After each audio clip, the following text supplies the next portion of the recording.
When Joseph registered the pair at a remote cottage in the wooded area of a national park, he didn't immediately see the connection. He didn't realize the seriousness of his acts until later that evening when he was watching the news. With little time to spare, he called the police, setting off a series of events straight out of a big-budget movie. He hoped the authorities would take his request for caution seriously, but his nerves were frazzled. It was important to him to notify the police without giving the suspect away. Welcome to a Smile Story channel. Do not forget to subscribe and activate the bell button to receive all new. Now go to the story. Time was slipping away. Joseph glanced out the window, noting that only one cabin light remained aglow. They hadn't left yet. There was still hope. Joseph maintained vigilance over the cabin, periodically checking his watch. Despite urging the police to expedite their response, 20 minutes had elapsed without their arrival. The delay was concerning. Joseph pondered why it was taking them so long. Perhaps they doubted the authenticity of his report, dismissing it as a hoax, even though he had emphasized the gravity of the situation. Before long, Joseph heard the sound of tires crunching on gravel outside. He glanced out and saw a group of police officers exiting their vehicles, fully armed.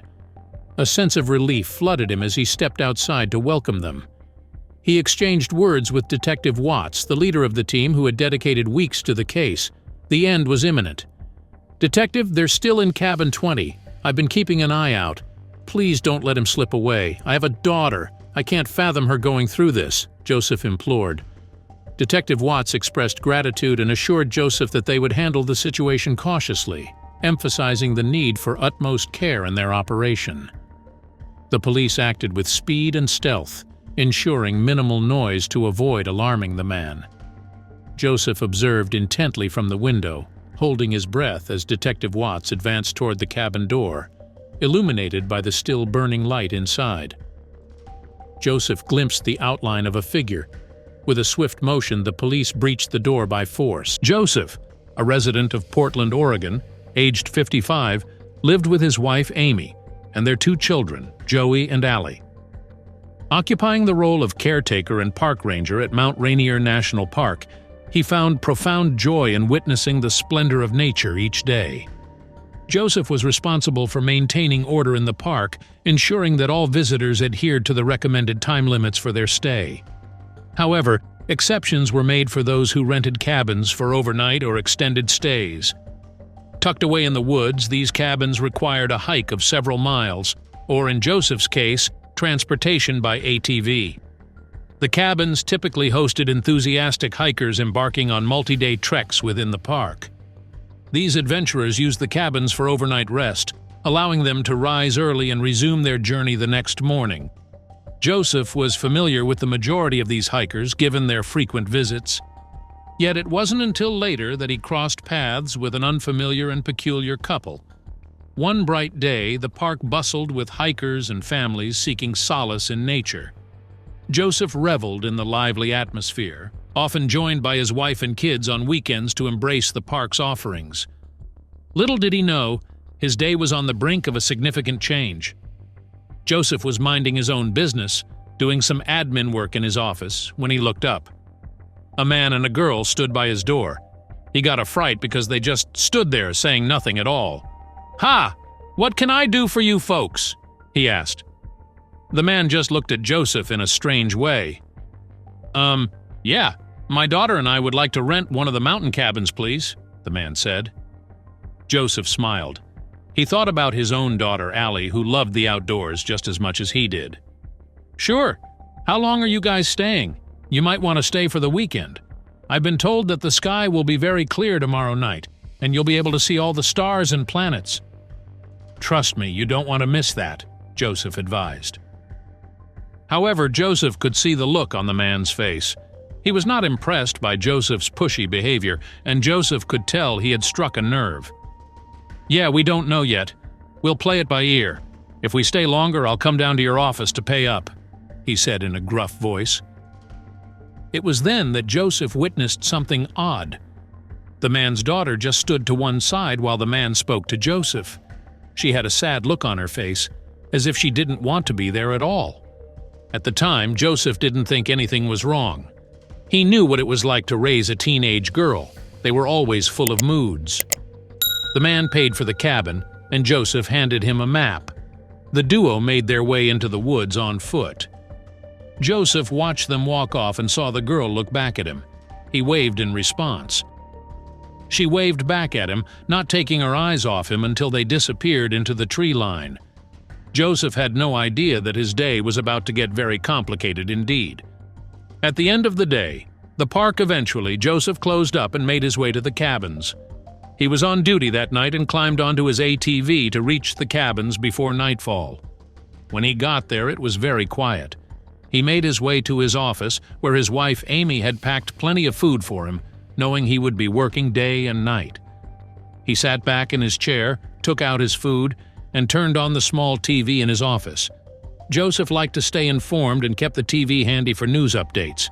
It was then that a news bulletin aired something that nearly made Joseph's heart stop. His blood ran cold as he realized what he had done. He stood up and paced back and forth. Glancing out the window, he could see the cabin where the man and the girl were staying. A light was still on inside. Joseph knew he needed to act quickly.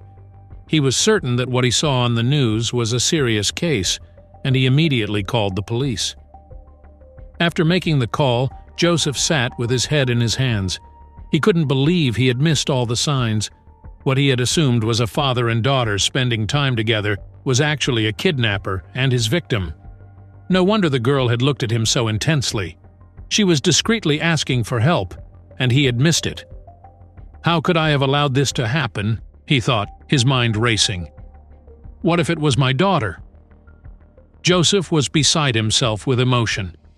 All he wanted was to get the girl to safety. He prayed the police would arrive soon and bring this nightmare to an end.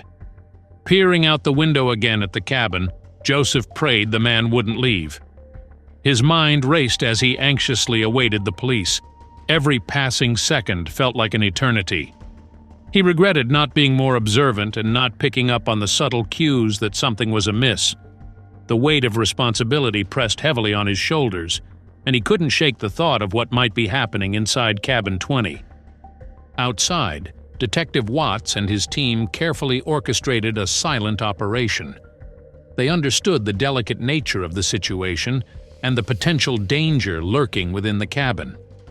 The gravity of the case had drawn law enforcement from multiple agencies, all aware that time was of the essence.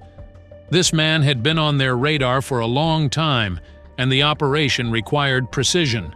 One wrong move could cost them the life of the girl. As the police approached the cabin, Joseph's heart pounded in his chest. He clenched his fists, silently praying for a swift and peaceful resolution. The woods seemed to hold their breath as the officers prepared to breach the door. Detective Watts counted down with his fingers, signaling his team to get ready. Then, with a sudden burst of force, the door gave way. The police rushed inside, and the tension escalated. Joseph, unable to see what was happening, strained to hear any sound that would indicate the situation's resolution. A mix of fear and anticipation overwhelmed him. All he wanted was for the girl to be out of harm's way. She reminded him so much of his own daughter, Allie. Moments later, the silence was shattered by a distant scream. Joseph's heart sank. He couldn't tell if it was a cry of distress or relief. He gripped the edge of his desk, powerless and consumed by the unfolding drama. The minutes dragged on, stretching the suspense to its breaking point. What was going on in that cabin? Had the police succeeded in capturing the culprit? Suddenly, the cabin door swung open. Detective Watts emerged, leading the girl to safety. Relief washed over Joseph as he saw her unharmed. The man, now in handcuffs, was being escorted away by the police. The nightmare was over, though the emotional scars lingered. Joseph ran to the girl, asking if she was okay. Through tears, all she said was, "Thank you for saving me." Her gratitude resonated in her voice and her tearful eyes as she hugged Joseph tightly. Detective Watts acknowledged Joseph's quick thinking and assistance in the operation, recognizing that the caretaker had played a crucial role in bringing the ordeal to an end. As the police secured the area, Joseph couldn't help but reflect on the fragility of life and the unforeseen challenges that could arise in the most unexpected places. His actions, driven by a deep sense of responsibility, had made a significant impact on the lives of everyone involved. News of the successful rescue spread throughout the community. The girl's family soon arrived at the scene, and the tearful reunion between the girl and her parents brought a sense of closure to the harrowing experience.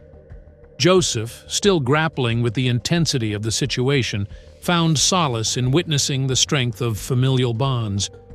He was just relieved that he had turned on the news when he did. In the days that followed, Joseph couldn't shake the weight of what had transpired. The incident had altered his perspective on his seemingly routine job. Every visitor, every hiker, now carried new significance. Joseph became more vigilant, acutely aware that danger could lurk even in the tranquility of the woods. He resolved never to let something like that happen under his watch again. The girl's words, "Thank you for saving me," echoed in his mind. Joseph came to the realization that he had somehow taken on the role of protector, both for the park's natural treasures and for the individuals who sought safety inside its borders. Even in the peaceful serenity of nature, the events of that fatal night left him forever changed, and served as a reminder of the need of always alert and following one's gut. If you like the story, surely the next video that's appearing on your screen will move you too. Don't forget to subscribe to the channel, give us a thumbs up, and activate the notification bell so you won't miss any of our next videos.